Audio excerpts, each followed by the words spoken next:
Welcome to Business Ninjas, brought to you by WriteForMe, where you'll hear from business leaders who are out there growing their business and slaying it every day. Learn from the masters. Let's get started.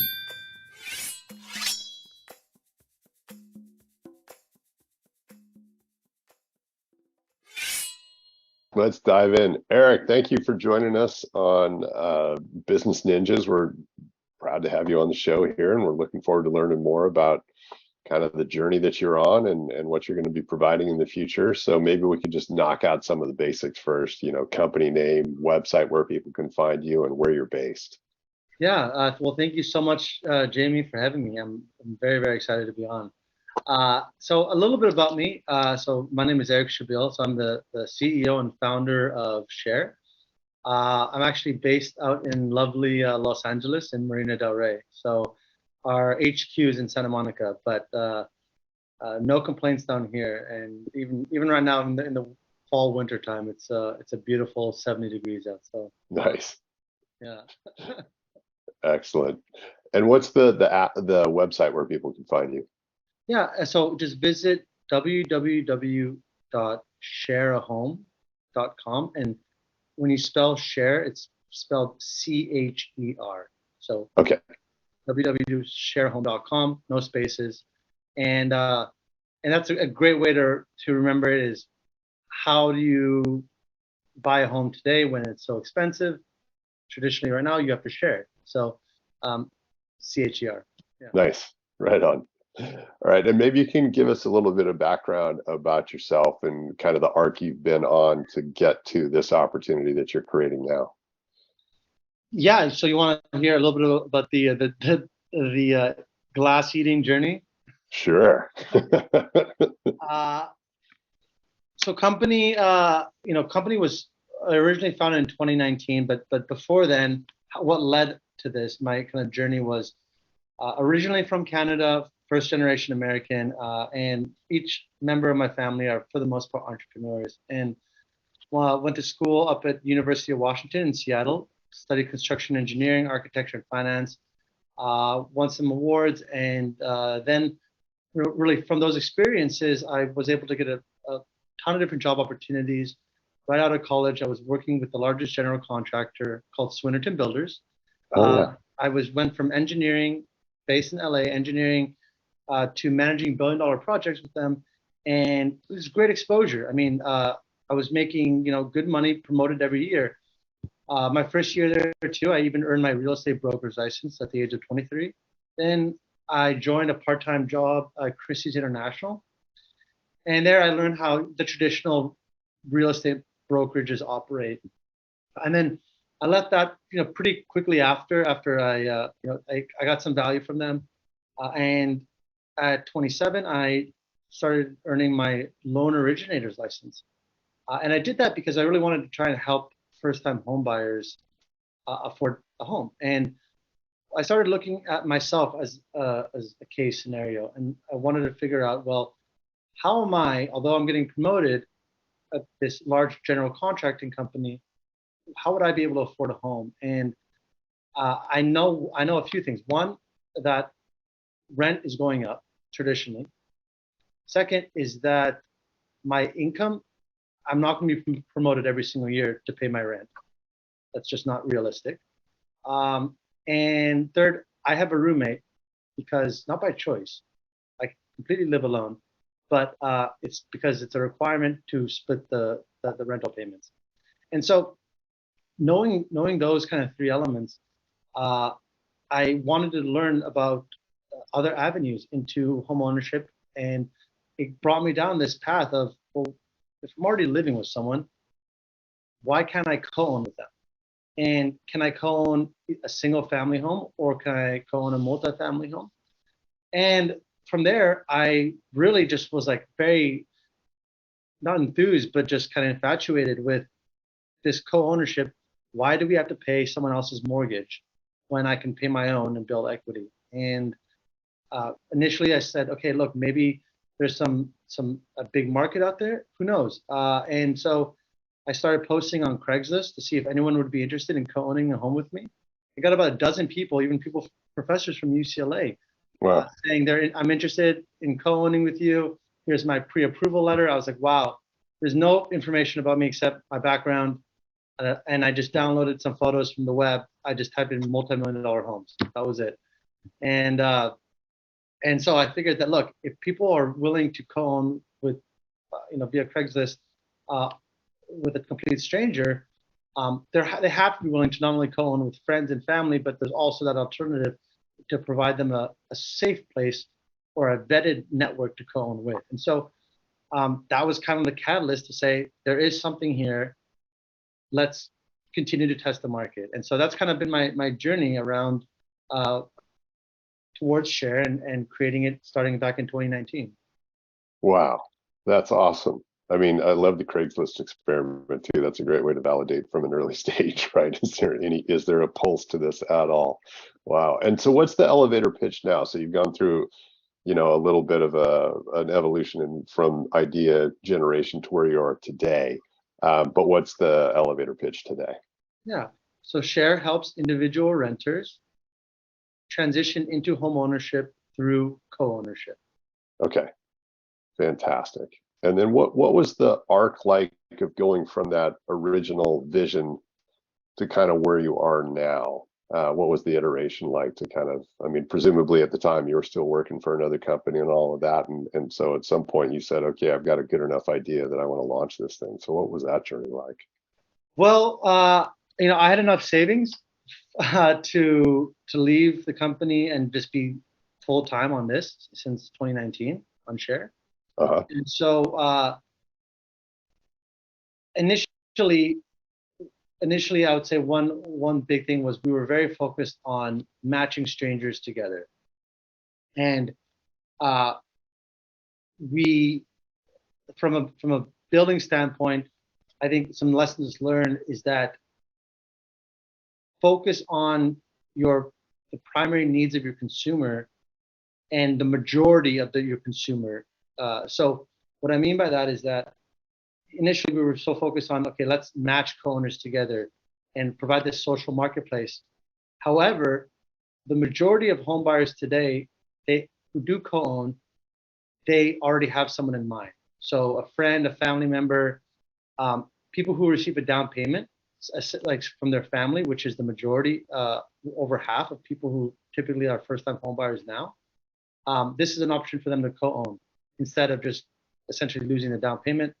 And so that was kind of the initial, I would say, lessons learned was we built that product for matching, but we realize that around 80% of our CRM of our home buyers come in and they already have someone in mind, but Okay.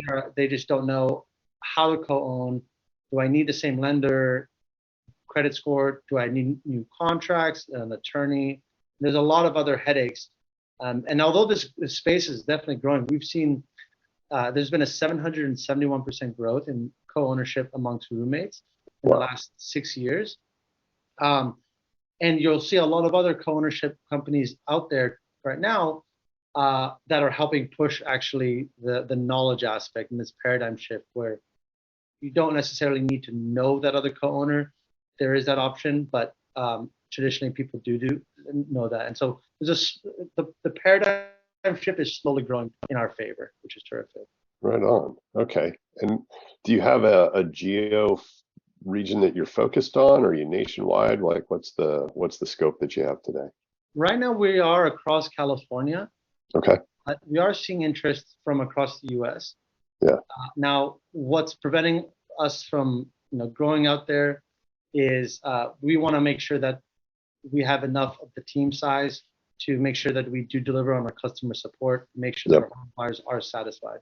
So other than that, we are continuing to grow our team, and yeah, I mean, and then we hope to be, our next few launch locations are going to be in Texas and then New York and Florida. And I understand looking at the market collectively as a whole, the average median home price now is $400K.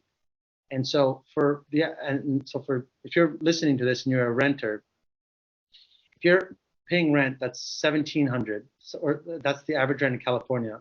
And this is why I give this example.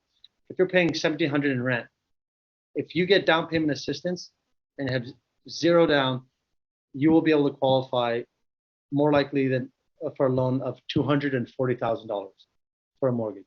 So that's well below just the average median across the entire country. So your other alternatives to make those mortgage payments, I mean, it's tough, but it's either organically yourself finding a better job that pays more, or a job that pays more, not necessarily a better one, Yeah. but or you buy with a friend or a family member. And we get asked this question a lot: is do you have to live with this person? And the answer is no, you don't. You don't have to live with that person.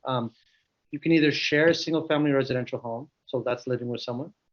And where we see that come into play is some people who are disabled or who want that company, they want to live together, which I totally understand, or significant others. Mm-hmm.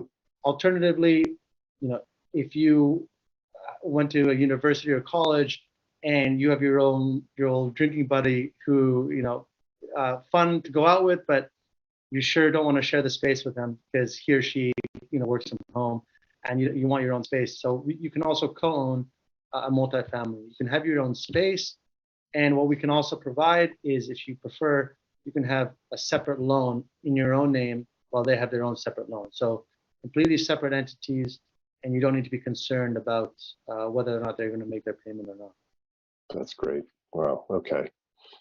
And what, when you look through the demographics of the types of folks that you're kind of working with now, there's probably like some core definitions to who they are or what they look like. So what's sort of the ideal customer profile for you right now? The ideal would be someone who's around 35, who is earning $65K a year, Mm-hmm. and who's currently renting, paying that $1,400 to $1,700 monthly rent. Credit score, preferably above a 580. We do know a 500 credit score, however.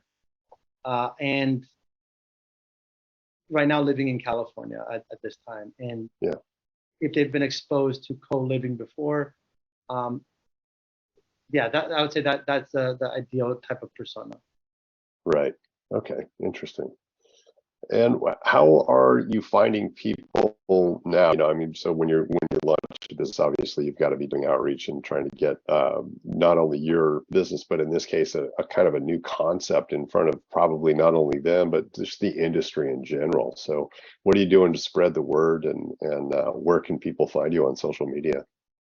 Yeah. So we did paid media, paid marketing, but you can find us on Facebook at sharehome.com. Instagram, Twitter, we all have the same handles.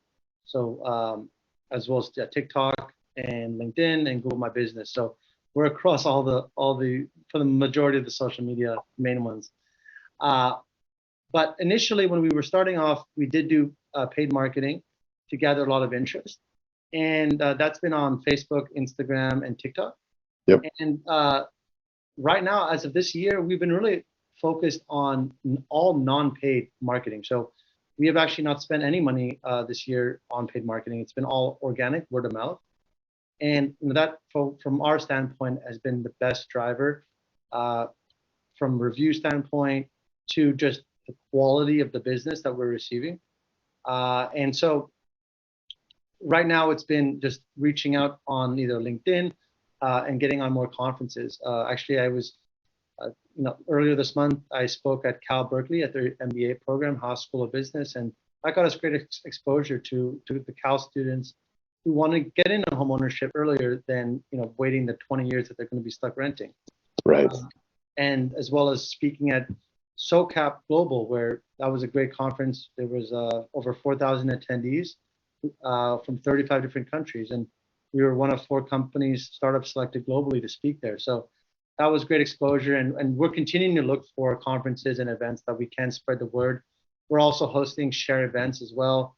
We hosted our own CHER event in San Francisco with some other community leaders and renters to just spread the word more about homeownership, and continuing to explore relationships with California Association of Realtors and National Association of Realtors, and see how else we can help not only home buyers, but realtors understand that their clients are struggling, they're hurting, and this is a great way for them to get into homeownership much faster than just being outpriced.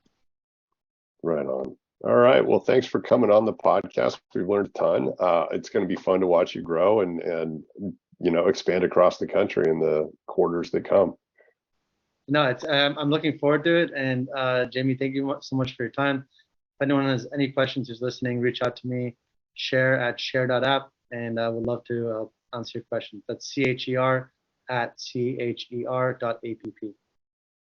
Great. All right. Thanks.